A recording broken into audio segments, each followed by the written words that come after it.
நீங்கள்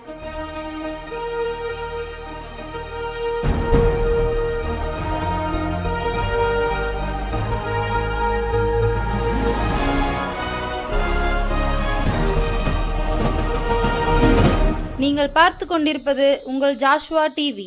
சகல ஜனங்களுக்கும் நற்செய்தி.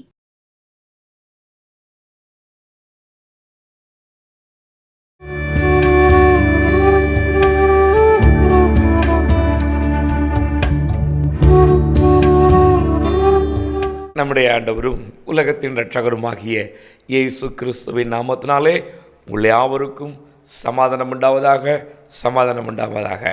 எனக்கு அன்பான கர்த்தருடைய பிள்ளைகளே, நீங்கள் சந்தோஷமாய் சமாதானமாய் வாழ வேண்டும் என்று ஊத்துமலை இயேசு ஜெபிக்கிறார் ஊழியங்கள் உங்களுக்காய் ஜெபிக்கிறது. இந்த நிகழ்ச்சியை பார்க்கிற, இந்த நிகழ்ச்சிக்காய் ஜெபிக்கிற உங்கள் ஒவ்வொருவரையும் சேனைகளின் கர்த்தர் நிச்சயமாய் ஆசீர்வதிப்பார், நிச்சயமாய் ஆசீர்வதிப்பார். இந்த நாளிலே நான் உங்களோடு பேசும்படி நம்முடைய ஆண்டவராகிய இயேசு கிறிஸ்து எனக்கு ஞாபகப்படுத்தின ஒரு வார்த்தை இருக்கிறது. அது சங்கீதங்களின் புஸ்தகம் 1ஆம் அதிகாரம் 1ஆம் வசனத்திலே இருக்கிறது. என்னோடு திருப்புவீர்களா? வாருங்கள். சங்கீதங்களின் புஸ்தகம் 1ஆம் அதிகாரம் 1வது வசனம். துன்மார்க்கருடைய ஆலோசனையில் நடவாமலும் பாவிகளுடைய வழியில் நில்லாமலும் பரியாசக்காரர் உட்காரும் இடத்தில் உட்காராமலும் கர்த்தருடைய வேதத்தில் பிரியமாயிருந்து இரவும் பகலும் அவருடைய வேதத்தில் தியானமாயிருக்கிற மனுஷன் பாக்கியவான் என்று சங்கீதக்காரர் தாவீது சொல்கிறார். எனக்கு அன்பான கர்த்தருடைய பிள்ளைகளை, இந்த முதலாவது காரியத்தை நீங்கள் கடந்த வியாழக்கிழமையிலே கேட்டிருக்கலாம். துன்மார்க்குடைய ஆலோசனை என்று உங்களோடு பேசின ஆண்டவர் எனக்கு ஞாபகப்படுத்தினார். இந்த நாளிலே அதற்கு அடுத்தபடியாக இருக்கிறது பாருங்களேன். பாவிகளுடைய வழியில் நில்லாமலும். இன்றைக்கு நான் உங்களோடு பேசுகிற ஒரு தலைப்பு, பாவிகளுடைய வழியில் நில்லாமலும் பரியாசக்காரர் உட்காரும் இடத்தில் உட்காராமலும் கர்த்தருடைய வேதத்தில் பிரியமாயிருக்கிற மனுஷன் பாக்கியவான் என்ற ஒரு தலைப்பில் உங்களோடு பேச இருக்கிறேன். நான் உங்களோடு பேசுவாராக, நான் உங்களோடு பேசுவாராக. ஐயா, இந்த உலகத்திலே வழிகள் பல இருக்கிறது. இதற்கு முன்பதாக மாட்டு வண்டி போகிறதுக்கு ஒரு வழி இருந்தது, தண்ணீர் போவதற்கு ஒரு வழி இருந்தது, நடைபாதை என்று ஒரு வழி இருந்தது, ரோடு என்று இருந்தது. இப்படி வழிகள் பல இருக்கிறது. இதில் பாவிகளுக்கு என்று எங்கே வழி இருக்கிறது என்று எண்ணுகிறீர்களா? இல்லையம்மா, இல்லை ஐயா. இந்த உலகத்தின் வழி அல்ல.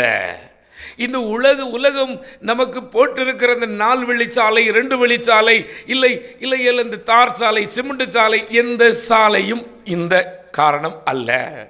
இதற்கு பொருள் பாவிகள் சம்பாதிக்கிற வழி, பாவிகள் செய்கிற வேலை, பாவிகள் செய்கிற காரியங்களை நீ அறியக்கூடாது.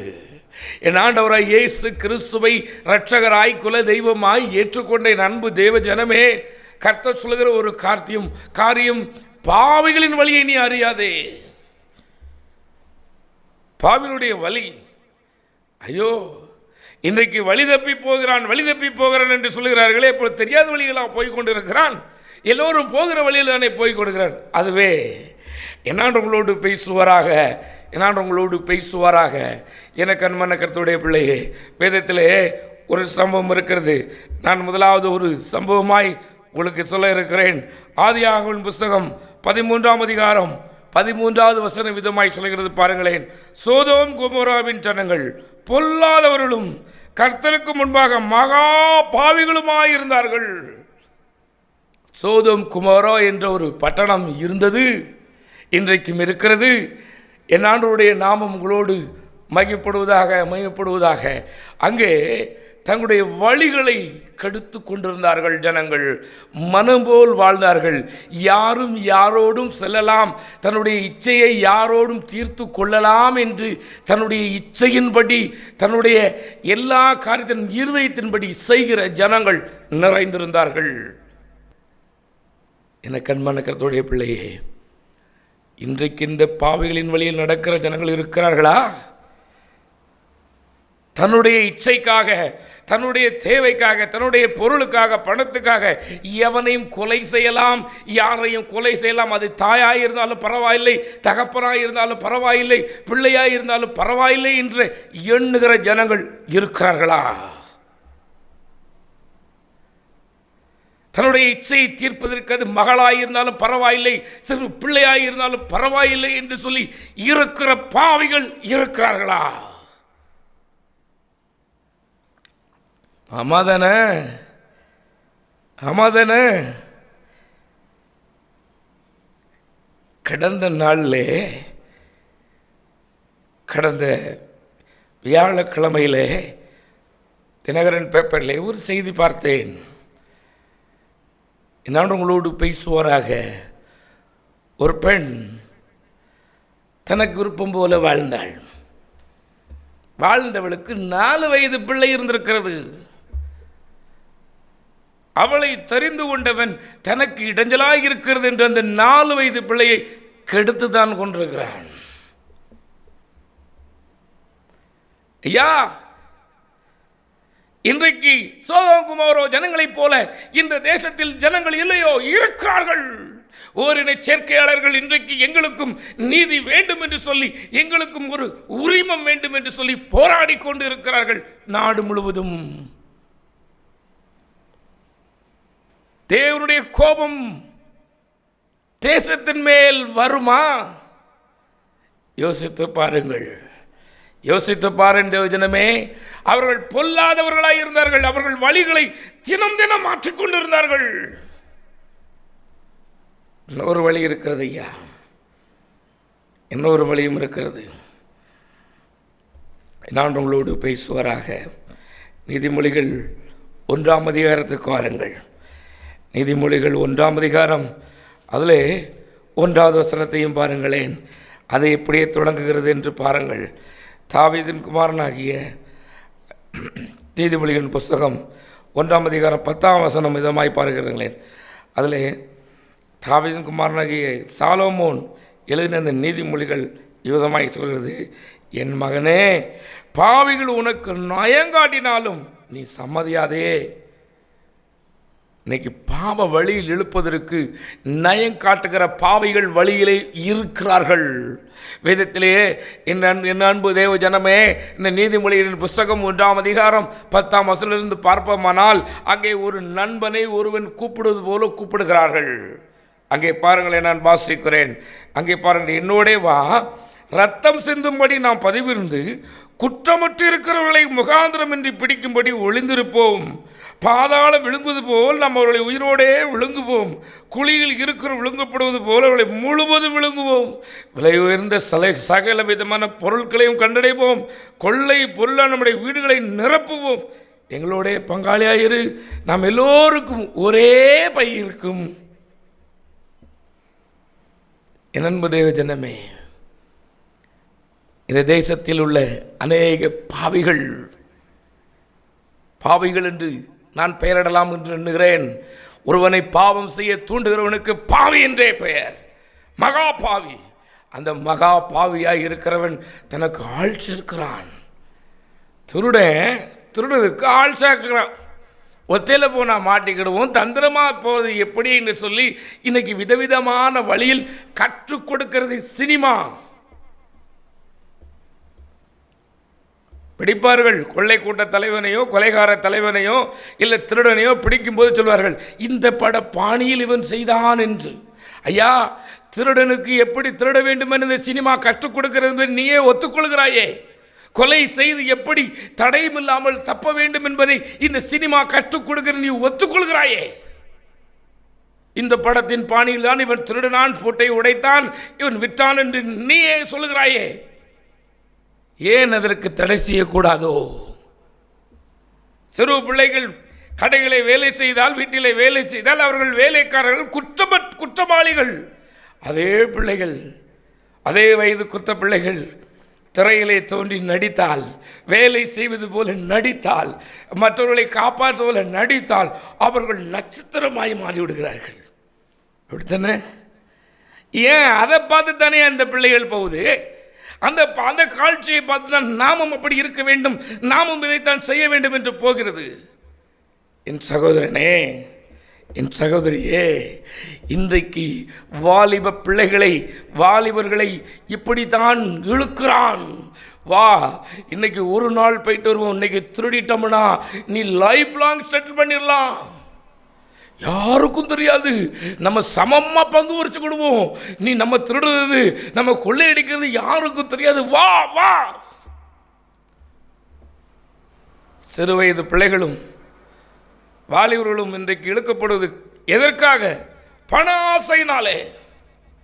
பண ஆசை. அவனுடைய நண்பன் சொல்லுகிறான், தந்திரமா திருடிட்டு வந்துடலாம். பாவம் ஒரு நாளும் மறைஞ்சிருக்காது. சகோதரனே, சகோதரியே, நீ என்ன பாவம் பண்ணினாலும் ஒரு நாள் வெளியே வரும், மறைஞ்சே இருக்காது. என் ஆண்டவருடைய வேதம் இப்படித்தான் சொல்கிறது, உன் பாவம் உன் வாசப்படியிலே தான் படுத்திருக்கும், வெளியே போகாது, உன் வாசப்படியில் தான் இருக்கும். நீ எல்லா நாளும் அந்த பாவத்தை பார்த்துட்டு தான் வர முடியும். பாவத்துக்கு இடம் கூடாதே. வாலிப பிள்ளைகளை தந்திரமாய் கெடுக்கிறான். இன்றைக்கு ஒரு நாள் வா, ஒரு நாள் வா, இன்பமாய் இருக்கலாம், நமக்கு சந்தோஷமான வாழ்வுக்கு நம்ம என்ன செய்யணுமோ செஞ்சுக்கலாம், யாருக்கும் தெரியாதுன்னு கூப்பிடுவான். எனக்கு அன்பான சகோதரியே, எனக்கு அன்பான சகோதரனே, நான் தேவனுடைய பிள்ளையாய், தேவனுடைய கர்த்தருடைய ஊழிய வேலைக்காரனாய் உங்களுக்கு சொல்லுகிறேன், உன் சகோதரனாய் ஊழியனாய் உங்களுக்கு சொல்லுகிறேன், நீ பாவியுடைய ஆலோசனை கேட்றாத. வா, நம்ம இப்படி நூதனமாக சம்பாதிக்கலாம், வா, யாருக்கும் தெரியாது சம்பாதிச்சு நம்ம எல்லாத்துக்கும் சமமாக இருக்கும் என்று சொல்லுவான். வேதம் நமக்கு தெளிவாக சொல்லுகிறது, நீ பெயராதப்பா, நீ குருவி அடிக்கப்படுகிறது போல நீ பெயராதம்மா, நீ ஒரு கண்ணியில் விழுத இருக்கு, குருவி போறது போல நீ பெயராத, உன்னை விடாது ஒரு நாளும். அங்கே பாருங்க, வேதம் சொல்கிறது, அவர்கள் தங்கள் ரத்தத்துக்கே பதிவு இருக்கிறார்கள், தங்கள் பிராணனுக்கே ஒளி வைத்திருக்கிறார்கள் என்று. பொருளாசையுடைய எல்லாருடைய வழியும் இதுவே, பொருளாசை. எனக்கு அருமையான கர்த்தருடைய பிள்ளையே, உன்னை நயமாக இழுக்கிறார்களோ? நான் கேள்விப்பட்ட ஒரு காரியத்தை சொல்கிறேன். ஏழ்மை நிலையில் இருக்கிற பெண்களை குறிவைத்து சொல்வார்களாம், இதெல்லாம் யாருக்கு தெரிய போகுது, உன் தருத்திரம் மாறிடும் தெரியுமா? நயமாய் பேசி வழி விலக செய்து, தேவனை விட்டு பின்வாங்க செய்து, தேவனுக்கு பிரியமில்லாத காரியத்தை செய்து, நரகத்துக்கு பங்காளியை ஆக்கி உன்னை குற்றவாளியும் ஆக்கிவிடும். காலேஜ் படிக்கிற பையன் திருட்டு வழக்கில் கைதாகிறான், காலேஜ் படிக்கிற பிள்ளைகள் விபச்சார வழக்கில் கைதாகிறார்கள். காரணம் என்ன? அவனுடைய வழி சொன்னவன் சரியில்லை, நீ உன்னுடைய சேர்மானம் சரியில்லை. நீ யாரோடு சேர்ந்திருக்கிறார்? பாவியோடு சேர்ந்திருக்கிறாயோ, அவள் வழியை நீ பின்பற்றுகிறாயோ, அவன் செலவழிக்கிறத பார்த்து எப்பா நம்மளும் செலவழிக்கணும், நம்மளும் இப்படி ஆடம்பரமா வாழணும். நீ அவன் வழியை தெரிஞ்சுக்கிடாதம்மா, அவனுக்கு நரகம் ஆயத்தமாக இருக்கிறது, அவன் பிராணனுக்கு அவன் கத்தியை வைத்து கொண்டிருக்கிறான். அவன் பிராணன் நிச்சயமில்லாதது. நீ நிச்சயமில்லாத அவனுக்கு, அவனுடைய வாழ்நாள் குறுகினவனுக்கு, ஒன்று இன்றைக்கு இருந்து நாளைக்கு சாயங்காலத்திலே வாடுகிற அந்த புல்லுக்கொப்பான மனிதனை நீ பார்ப்பதற்கு நீ அவனுடையவன் அல்ல. வழி கர்த்தருடையதாக இருக்கட்டும்.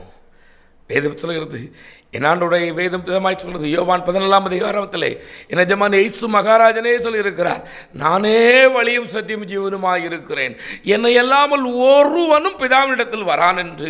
இயேசு கிறிஸ்துவை அறியாமல், இந்த இயேசு கிறிஸ்துவின் வழியில் நடக்காமல் நீ பரலோகம் போக முடியாது சகோதரியே, நீ பரலோகம் போக முடியாது சகோதரனே. நீ யாராயிருந்தாலும், என்ன பெயர் வைத்திருந்தாலும், நீங்கள் எந்த அதிகாரத்தில் இருந்தாலும், இந்த இயேசு கிறிஸ்துவை அறியாமல், இந்த இயேசு கிறிஸ்துவின் வழியில் நடக்காமல் நீங்கள் பரலோகம் போக முடியாது. நீங்க பரலோகம் போனையா அம்மா, அதற்கு தான் இந்த ஊழியம் நடந்து கொண்டிருக்கிறது.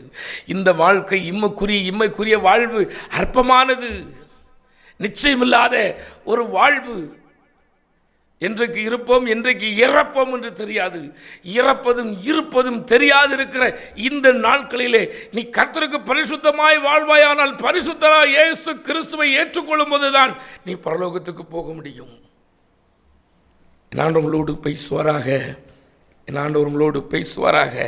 வேதத்தில் சொல்லப்பட்டிருக்கிறது, பூர்வ வழி எது என்று நீ விசாரித்து பார். எசாயா 30:21 சொல்லுது, செத்த ஈ தைலக்காரனுடைய தைலத்தையே நாற்றி கெட்டு போக பண்ணுமாம், அதே போல பாவி ஒருவன் இருக்கிறவனை பாவியாக்கிடுவான். ஐயா, என் சகோதரனே, என் சகோதரியே, உங்கள் பிள்ளை யாரோடு பழகுகிறாள்? உங்களுடைய பிள்ளை யாரோடு பழகுகிறான்? அவன் எப்படிப்பட்டவன்? குடிகாரனா, கொலைகாரனா, கொள்ளைக்காரனா, விபச்சார பிரியனா? பார்த்துக்கொள். சொந்தமா இருக்கலாம், பந்தமா இருக்கலாம். அவன் அதிலே ஊறினவன். அவனுக்கு வெளியே வர மனதில்லை. அவனுடைய இருதயம் சத்து போயிருக்கிறது. அவனுடைய இருதயம், நமக்கு வேதம் சொல்லுது, நமக்கு நியாயம் தீர்க்கும் என்று. நம்முடைய இருதயமே நமக்கு நியாயம் தீர்க்கும். அவன் இருதய சத்தத்துக்கு செவி கூடாதவன். அவனோடு உன் பிள்ளைக்கு உறவு எதற்கு? அவளோடு உன் பிள்ளைக்கு உறவு எதற்கு? வேண்டாம். வழியை சீர்தூக்கி பாருங்கள். உன் வழியை சீர்தூக்கி பாருங்கள். எரேமியா 2:13 சொல்லுது, என் ஜனங்கள் தண்ணீர் ஊற்றாகி எண்ணெய் விட்டுவிட்டு வெடிப்புள்ள பாத்திரத்தை தெரிந்து கொண்டார்கள் என்று. ஐயா, நீ எவ்வளவுதான் நீ துன்மார்க்கமான வழியில் சம்பாதித்தாலும், நீ எவ்வளவுதான் அரசாங்கத்தை ஏமாற்றி சொந்தத்தை ஏமாற்றி சம்பாதித்தாலும், அது ஒரு நாள் உன்னை விட்டு போய்த்தான் ஆகும். நீ தந்திரமாய் நூதனமாய் ஏமாற்றலாம், சம்பாதிக்கலாம், நல்லது. ஆனால் எத்தனை நாளைக்கு? எப்படி வந்ததோ அப்படியே போகும். மாற்றமே இல்லை. எழுதி வைத்துக்கொள். சங்கீதக்காரர் தாவீது விதமாய் சொல்லுகிறார், தன்னுடைய 37ஆம் சங்கீதம் 5ஆம் வசனத்திலே, உன் வழியை கர்த்தருக்கு ஒப்புவி, அவர் மேல் நம்பிக்கையாயிரு. உன் வழியை கர்த்தருக்கு ஒப்புவித்து, நீ வேலை செய்கிற வழி, சம்பாதிக்கிற வழி, உன் வழி கர்த்தருக்கு ஒப்புவிக்கொள்ளட்டும். என் அன்பு தேவ ஜனமே, இன்னைக்கு அநேக வாலிபர்கள், வாலிப பிள்ளைகள் வழி விலகி போகிறார்கள் என்று நீ பார்க்கிறாய். இதனால் என்று தெரியுமா? நீ யாரை தெரிந்து கொண்டாய்? முன்மாதிரியாய் வைத்திருக்கிறாய். குடிகாரனையும் கொலைகாரனையும் கொள்ளைக்காரனையும் உனக்கு தலைவனாய் வைத்துக்கொண்டு அவனுக்கு போஸ்ட் ஒட்டி அவனை நீ பெரிதாய் நினைத்து இன்றைக்கு இருந்து நாளைக்கு சாகிறவனுக்கு உன் நேரத்தை செலவழித்து உன் இருதயத்தை அவனுக்கு ஒப்பு கொடுத்து கொண்டு இருக்கிறாயோ? நிஜமான இயேசு மகாராஜன் உன்னோடு பேசுவாராக. இவர் சாவாமை உள்ள தெய்வம். இவர் குடிகாரம் இல்லை, நல்லவர் போல நடிக்கல. நல்லவன் போல நடித்தாலே இன்னைக்கு விருதுகள், இன்னைக்கு பெரிய பெரிய பதவிகள் எல்லாம் இந்த உலகம் கொடுக்கிறது. இந்த உலகம் அதை செய்யும், பரலோகம் அதை செய்யாது. பரலோகம் யாரையும் ஏற்றுக்கொள்ளாது என்பதை நீ அறிந்து கொள். எல்லாத்தையும் ஏற்றுக்கொள்வதற்கு அது குப்பை தொட்டி அல்ல. நீ போடுறது எல்லாத்தையும் வாங்கிறதுக்கு அது பரலோகம் குப்பை தொட்டி கிடையாது. பரிசுத்தமாய் வாழ்ந்தவன், தேவனுக்கு பிரியமாய் வாழ்ந்தவள் தான் அங்கே போக முடியும். உலகத்தில் இன்றைக்கு தெய்வங்கள் ஒவ்வொரு நாளும் கூடிக்கொண்டே போகிறார்கள். நடிகர் தெய்வமாகிறார், தலைவர் தெய்வமாகிறார், மூதாதையர் தெய்வமாகிறார், எல்லாரும் ஆகிக்கிட்டே இருக்கிறாங்க. ஆனால் ஒரே ஒரு தெய்வம் மனிதனாய் வந்தது. ஐயா, ஒரே ஒரு தெய்வம் மனித அவதாரமாய் வந்து சொன்னது, நான் தெய்வம் வந்திருக்கிறேன் என்று. நான் மனித அவதாரமாய் வந்திருக்கிறேன், மனிதனுடைய பாவங்களை சுமந்து தீர்க்க வந்திருக்கிறேன் என்று சொன்னார். அந்த தெய்வத்தை ஏற்றுக்கொள்வாயா? உன் வழி உன் சொந்தத்துக்கு தெரியாமல் இருக்கலாம். நான் பார்ப்பேன், நானும் கிராமத்தை சார்ந்தவன், அப்படி நல்ல அதிகாரியாக இருப்பார். எவனாவது பக்கத்தில் உள்ள அதுக்கு கீழே உள்ள அட்ஜஸ்டன்ட், ஏன்னா இவரை தள்ளதுக்குன்னே அவன் ஆலோசனை கொடுப்பான். அதை அவர் தெரிஞ்சுக்கிட மாட்டார். நீங்கள் கொஞ்சம் கையை நீட்டுங்க சார், ஆமாம் லஞ்சத்தை வாங்குங்க சார், உங்கள் சீட்டில் உட்காந்துருங்க, எவ்வளோ வாங்கினாங்க தெரியுமா? உங்களுக்கு நீங்கள் என்ன பிழைக்க தெரியாத ஆளாக இருக்கீங்க, நீங்கள் லஞ்சத்தை வாங்குங்க சார், நீங்கள் கொஞ்சமாவது வாங்குங்க சார்ன்னு சொல்லி சாரை மோராக்கி வீட்டுக்கு மாற்றிடுவான். முதல் ஆளாக இருப்பான். ஐயா, இந்த நிகழ்ச்சியை அதிகாரிகள் பார்த்து கொண்டிருப்பீர்கள். தேவன் உங்களுக்கு இலவசமாய் கிருபையாய் தந்த அந்த வேலையிலே கர்த்தருக்கு பிரியமாயிருங்கள். நீங்கள் உங்கள் முன்னாளருடைய வழியை அறிய வேண்டாம். ஐயா, நான் மறுபடியும் சொல்லுவேன், அவர்கள் சம்பாதித்த வழியை நீங்கள் அறிந்து கொள்ள வேண்டாம். அவர்கள் சம்பாதித்தது உண்மையாக இருக்கலாம், தப்பினது உண்மையாக இருக்கலாம், உலகத்துக்கு தப்பி இருக்கலாம், ஆனால் பரலோகத்துக்கு தப்ப முடியாது. ஆனால் எவ்வளவு நாள் தப்பி இருப்பார்கள்? இன்னும் ஒரு அதிகாரி அதே ஸ்ட்ரீட்டில் வரும்போது பிடிக்கப்படுவான். அன்றைக்கு வெட்கி நாணி பல ஆயிரங்கள் சம்பளம் வாங்குறவங்க, அநேக இடங்களில் பார்ப்பேன். 2000 லஞ்சம் வாங்கினார், 3000 லஞ்சம் வாங்கினார், வீட்டுக்கு போயிட்டார். ஐயா, நல்ல சம்பளத்தை, நல்ல வேலையை, நல்ல அதிகாரத்தை தேவன் தந்தாரே. யோசித்து பாருங்கள். இன்னைக்கு பாவேலுடைய வழி வேண்டாம், அவன் யோசனை வேண்டாம். தந்திரமானவன், தந்திரமாக உங்களை கீழே தள்ளுறதுக்கு, அவமானப்படுத்துறதுக்கு, உங்கள் குடும்பத்தை அவமானப்படுத்துறதுக்கு உனக்கு யோசனை சொல்லிக்கிட்டு இருக்கிறான். என் அருமையான சகோதரியே, தேவன் உன்னோடு பேசுகிறார். உனக்கு ஆலோசனை கொடுக்கிறவா யார் பாரு. அவளுக்கும் பரிசுத்தத்துக்கும் சம்மதம் இருக்கிறதா? அவளுக்கும் தேவனுக்கும் சம்மதம் இருக்கிறதா? வேஷம் போட்டு உன்னை ஏமாற்றுகிறாள். பரிசுத்தத்தின் வேஷத்தை போட்டு உன்னை ஏமாற்றுகிறாள். உன்னை பாதாளத்துக்கு விழத்தள்ள இருக்கிறாள். என் மகளே, நான் மறுபடியுமாய் சொல்வேன், உன்னை ஏமாற்றுகிறானா? உன்னை நம்ப பண்ணுகிறான். அவன் யார் என்பதை நீ அறிந்து கொள். இன்றைக்கு நல்லவன் போல பேசலாம், நல்லவன் போல உன்னிடத்தில் நடிக்கலாம். நீ ஒவ்வொரு நாளும் அழுவாய், ஒவ்வொரு நாளும் கண்ணீர் வடிப்பாய். பார்த்துக்கொள், நீ பார்த்துக்கொள். என் ஆண்டவருடைய வேதம் சொல்கிறது, அவரிடத்தில் நம்பு, அவரை நம்பு, அவருடைய வழியில் நட, பரிசுத்த வாழ்வு வாழ உன்னை அழைத்திருக்கிறார். பரிசுத்தமாய் வாழ வேண்டுதான் தேவன் உங்களை இம்மட்டும் பாதாத்தும் இருக்கிறார். உங்கள் வழியை அவருக்கு ஒப்புவிப்பீர்களா? பாவ வழி வேண்டாமா? பாவ வழி வேண்டாம். அநீதியான அந்த பொருளாசை வேண்டாம். நீ அநீதியாய் சம்பாதிக்கிறது அநியாயமாக போய்த்தாகும். ஒருவேளை நான் தைரியமாய் சொல்வேன், நீ அநியாயமாக சம்பாதிக்கிறத வைத்தியருக்கு செலவழித்து உன்னால் முடியாது. திடீரென்று நீ நினையாத வேளையிலே நோய் வரும், நீ சம்பாதித்தது காணாது. ஒவ்வொருவனும் ஒரு நாள் நீ பிடிக்கப்படும் போது காரை துப்புவான். வேலைக்கு நல்ல சம்பளம் கொடுத்தாங்கல்ல, இதுவும் வேற கேடான்னு சொல்லுவான். அவமானத்தை ஏற்க வேண்டியிருக்கும். ஐயா, எல்லாம் உன்னோடு பேசுகிறார். பாவியுடைய வழியில் நில்லாத. பரியாசக்காரர் உட்காரும் இடம், அநேகருக்கு உட்காரும் இடம். இன்றைக்கு பரியாசக்காரர் உட்கார்ந்து கிண்டல் பண்ணத இடம் ரோட்டு முக்கிலையோ இல்லை பஸ் ஸ்டாண்ட் வீதியிலையோ இருந்த நேரம் போகுது. பரியாசக்காரனுடைய உட்காராதே. அவன் நீ இருக்கிற வரைக்கும் உன்னைய பரியாசம் பண்ண மாட்டான், நீ போனது உன்னைய பரியாசம் பண்ணுவான்.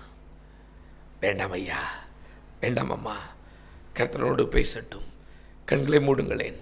மகா இரக்கம் கிருபை முள்ளங்கள் பரலோக பிதாவே, இயேசு அப்பா, என் வழியை நான் என் இஷ்டம் போல நடந்துட்டான்ப்பா, என்னை மன்னிங்க டேடி.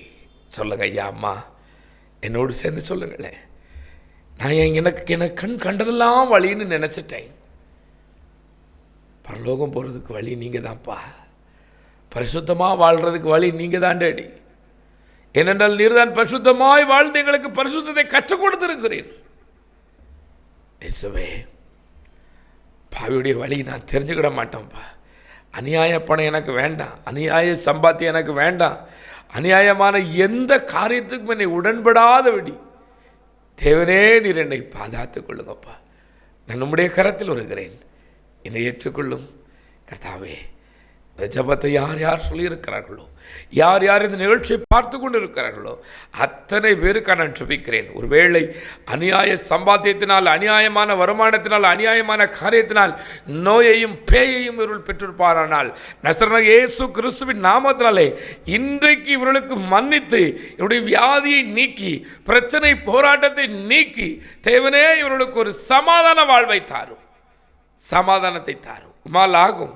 சந்தோஷ சமாதானம் இவர்களுக்கு நிலைத்திருக்கட்டும்.